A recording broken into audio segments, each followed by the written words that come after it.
All right, click the links to join the channel here over at Subscribe Star. Thanks to LG, Vegan, and everyone else over there. So, Ant-Man, Mary Sue loves it. That pretty much sums it up. If Leishman's on board with it, she's saying save your money. So the short version is Michelle Pfeiffer and Evangeline Lilly are great. It's nice to see Michelle Pfeiffer age into different roles. She's done so many fun movies over the years, and it's nice to see that Hollywood doesn't just, you don't need to throw a woman away because she's 35. If we saw them in these earlier roles, it's nice to see them age up from playing the hot young chick into the mom role and then into the grandma role, and you're with the characters for their whole life. So as cool as they were, it's the movie's still not worth paying for. It's interesting that Mary Sue shows this chick as their character. She's like the least important character in the movie, but she's obviously the SJW character. So the slacktivist identifies with her. So the short version, Pfeiffer and Lily are not enough to save the movie. And I don't think very much coming out of Hollywood is worth paying for these days. And if you think you see something on the horizon that is coming and it's not going to be, I don't just mean on your face woke, but I mean subtly woke too, where people look at movies and they go, "Oh, what are you talking about? These movies aren't woke. It's just an action adventure movie." So there's this like South African diamond smugglers. Yeah, what's wrong with that? Nothing. I'm just pointing out. So the other bad guys in this next movie are Russian mafia. Yeah, yeah, yeah. And so the next guys in this other movie are German arms dealers who are dealing arms to like a neo-German group in Idaho. Yeah, yeah, yeah, yeah. Okay, so what are all those antagonists having? Oh, they're all. Oh, yeah, that's welcome to the rabbit hole. Are you saying once you go down, put on the They Live glasses, skipping through the rabbit hole, it's going to ruin everything coming out of Hollywood? Yeah, pretty much, because Hollywood's a machine. From mainstream large scale Hollywood, yeah, if you want to make something, get it financed, and have it distribution, yeah, you're not gonna see, like, a great example is 2008 Iron Man, which was a fun movie.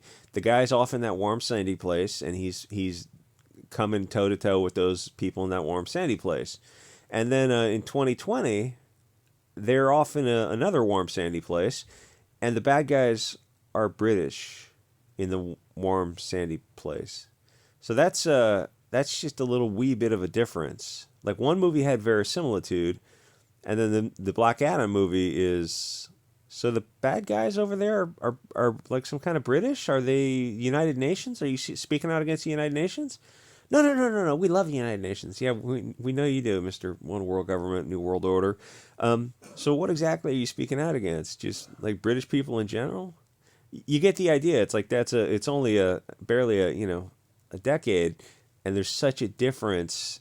And as a consequence, Iron Man 2008 was a hit, and Black Adam was, I guess, a bomb. I don't know if it made its money back yet. Anyway, so it's nice to see Pfeiffer and Lilly in roles, but like they're not worth the $15. So they did great in it. Everyone else kind of sucked. But in case you haven't noticed, most Marvel and DC movies suck now. Well, Black Adams was one of them. Everything is just kind of woke, pox, walks, purse puppy, race swapping. But a race swap character is not the same character. It's something entirely new, but it doesn't have the pedigree that the characters established with the audience over decades. And even if you're some kind of soy boy who's fine with the race swapping, these woke movies still suck because pox are always going to be purse puppies and women. There's too much girl power in this movie. The SJW daughter is in it talking about what an S-hole California is. Yeah, by all means, tell us how horrible San Francisco and California is. We can watch the videos of the looting on YouTube, and then they take all that stuff and they sell it at the swap meet. Yeah, enjoy the looting and violent crime that you guys literally voted in California. Please, I mean, like that. What a cell phone that is when she's this SGW girls. She's trying to blame the cops. It's like, but you guys run the state. The state is completely run by progressives. If you wanted to change the way you want to defund the police? So how does that work? Like, what would California look like if you defund? What would Detroit, Chicago, Memphis, or the entire state of California look like if you defund the police for a year? Why don't you take a city and do that and get back to us in the year? Because we know what it would look like. So I mean, a lot of this stuff, like that kind of SJWism doesn't work in current year because we just saw how many hours of high definition videos of people burning buildings and deleting people. all coming from these quote unquote peaceful protesters who are peacefully burning buildings and peacefully. It's a fiery but mostly peaceful protest. But 40 people got deleted and 100 women were struggle snuggled. Well, it was a mostly peaceful struggle snuggle. Yeah, it's peaceful for everyone except the victim. So, in San Francisco, they're looting stores and then they take the stuff a street outside the stores and they just sell the stuff on a tarp. It's keep voting your way into getting your Tesla broken into every 2 months. So you got Michelle Pfeiffer and Lily. That's good enough in the women department. Then they have two other women. It's just too much estrogen. Too many women's voices is annoying. It kind of sounds like whining, which is it mostly is. I love women, but it's just too many women can it's kind of a headache. Plus the kid is some sort of SJW, but to balance it out, Kirk Douglas was advocating socialism. But I assume he meant obviously the nationalist version. So based. It's surprising that Hollywood would say that. Because I may say that because he mentions that the ants are socialists. Yeah, they're all one tribe of ants. Unity is strength. They're literally nationalists. Different tribes of ants kill each other. So again, a based messaging coming out of Hollywood. It's a little bit surprising there. Oh, and I think Kang represents the eat the bugs, those who must not be named on social media guys. The I can't even name them, all wrapped up in one character, and he's the greatest evil in the realm. So that aspect is pretty cool, and everybody teams up to try to destroy him. I mean, I'm reading a lot in between the lines here, but it's the only logical explanation because otherwise the movie is as bad as the critics say it is, and by that means I have to agree with a bunch of soy boys who gave it like a 48%. The audience gave it an 84%, but if I had to say, and it's doing well, it's doing well. It's doing what it should do, not like a hit, but it's doing where it should do.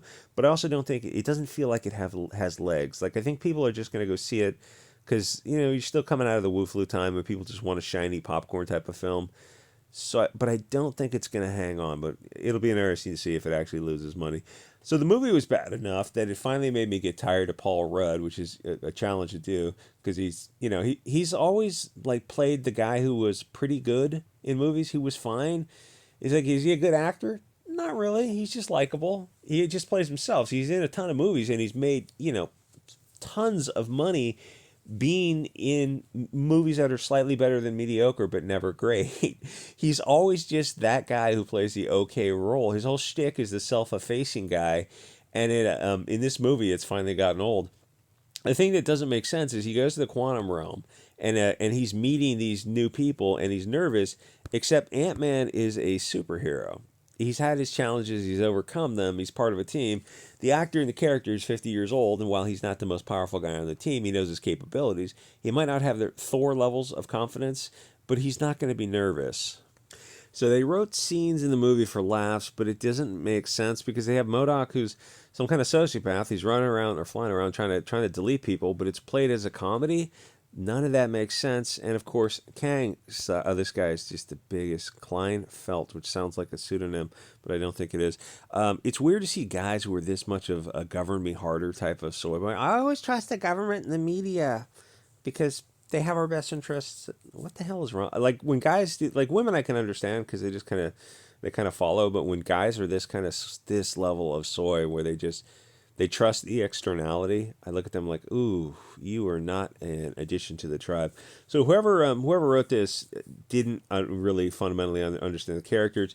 Kang sucks, but the whole movie is just kind of suck on top of suck. But race swapping is a hard no for me, so I protest by not paying for the movies, which is really the only thing you can do. So the version of Kang doesn't have the gravitas of who he should be. The actor delivers half his lines well, and then half are horrible, which might not be his fault. I suppose the writer is supposed to write to the actor's capabilities. His lines are best delivered when it's like he just has a single word response. You want to kind of underwrite him, Darth Vader him a little bit, make him the strong, silent type. And the rest of the writing, and the thing is, he just obviously wasn't the right guy for the role because you had to race swap him to put him in there. But the rest of the writing is also all over the place. They try to be serious and funny at the same time. It doesn't work at all. MODOK is a nut job android with lasers everywhere. He's cutting people in half, but he's also a joke. But he's literally deleting people. It doesn't make any sense. The thing is, it's okay to take MODOK seriously. We respect that comics are silly. We're already on board comics. Just tell the story. Don't race swap. Don't Mary Sue the purse puppies. Oh, this guy's article. He's so upset about she didn't just eat the bugs and live in the pod over the course of the past 3 years. It's like, Heaven forbid, you you don't believe everything the government media tells you. So it's okay to like just accept the storytelling universe of the comics because that's what people are familiar with, or at least the comic fans are familiar with. So obviously, I hate diversity, but it doesn't work. And why you should hate diversity too? A new Mary Sue article, the counterpoint. But it doesn't work in movies like this because it's the same kind of thing you see in like the Dark Tower movie or movies all like basically any modern movie where you're going to this new world, and in the comics it would look like one tribe of people because they're one nation, they're one tribe of people, they're connected. That has verisimilitude. But in this film, it looks like a casting call from LA. You have a bunch of people who don't look like they belong together because they don't. They came from different evolutionary environments. Like you have the different earthling types of characters is bad enough, but then you have aliens from all over the world. It's like, so you're all one nation? How does that work exactly? Don't ask questions, bigot. Okay.